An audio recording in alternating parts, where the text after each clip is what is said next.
Hello everyone, কেমন আছেন সবাই? আশা করি সবাই অনেক ভালো আছেন। তো নিয়ে আসলাম দিদির বিয়ের শপিং ব্লগ ভিডিও।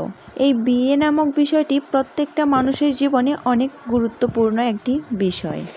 এখান থেকে শুরু হয় একটা মেয়ের জীবনে নতুন করে পথ চলা শুরু। তো ফাইনালি আমি বেরিয়ে পড়লাম বাসা থেকে। তো এই যে আমি বেরিয়ে পড়লাম আর সাথে আমার শাশুড়ি মাও ছিল।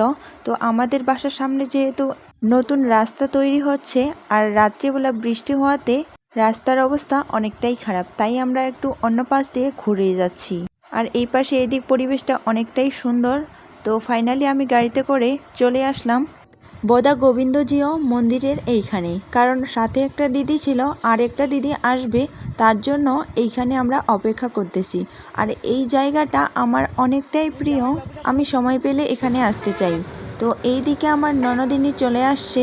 তো ফাইনালি আমরা চলে আসলাম শাড়ির দোকানে আর এইখানে সব কিছু দেখে শুনে একটা শাড়ি নিয়ে নিলাম। আর যেহেতু নতুন বউ তাই লাল কালারের মধ্যে শাড়ি নিলাম। তারপর এইদিকে চলে আসলাম ঘোমটা নিতে। আর এইদিকে আমি ঘোমটা দিয়ে দেখতেছি যে কেমন লাগতেছে। দিদি যেহেতু আমার থেকে বেশি সুন্দর তাই দিদিকে একটু বেশি সুন্দর লাগবে। তারপর আবার চলে আসলাম কসমেটিক্সের দোকানে। বিয়ে বলে কথা, নানান ধরনের শপিং তো করতেই হবে, তাই তো সব কিছু ঘুরে ঘুরে অনেকগুলো জিনিস নিছি। আর এখানে আমার কয়েকটা ভাগ্নি আসছে, তো তাদের সাথে একটু মজা করতেছি।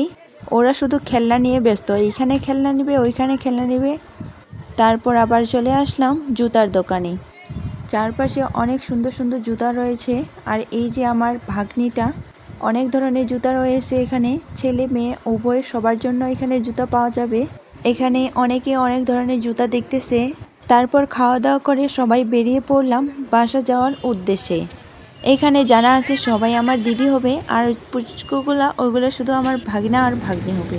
তারপর এই যে দিদি আর আমি বাসে করে যাচ্ছি, সাথে আমার ননদিনীও ছিল। তখন দিদি বলছিল যে আর এরকম সময় পাই কি না ভগবানই জানে, বলা যায় না মেয়েদের কপালে কি আছে। তারপর সব শেষে ঘোরাফেরা করে চলে আসলাম পার্লারে। এখানে দিদিদের একটু কাজ ছিল, তারপর আমার ননদিনীর সাথে আবার বাইরে গিয়ে আরও কিছু কেনাকাটা করে চলে আসলাম। আজকের দিনটা অনেক স্পেশাল, কারণ আজকে দিদিদের সাথে অনেকটা টাইম স্পেন্ড করছি, অনেক শপিং ঘোরাফেরা করছি, যেগুলো আমাদের অনেক দিন থেকেই তেমন দেখাই হয় না। সেই জায়গায় আজকে অনেকটা সময় একসাথে ছিলাম, তাই আজকে অনেক বেশি ভালো লাগতেছে। আর এই ভিডিওটা ছিল অনেক আগের, আর এখন যেহেতু দিদির বিয়ে হয়ে গেছে তাই ভাবলাম এখন একটু সময় পাইছি, এখনই ভিডিওটা এডিট করি। তো সবাই ভালো থাকবেন, টাটা বাই বাই।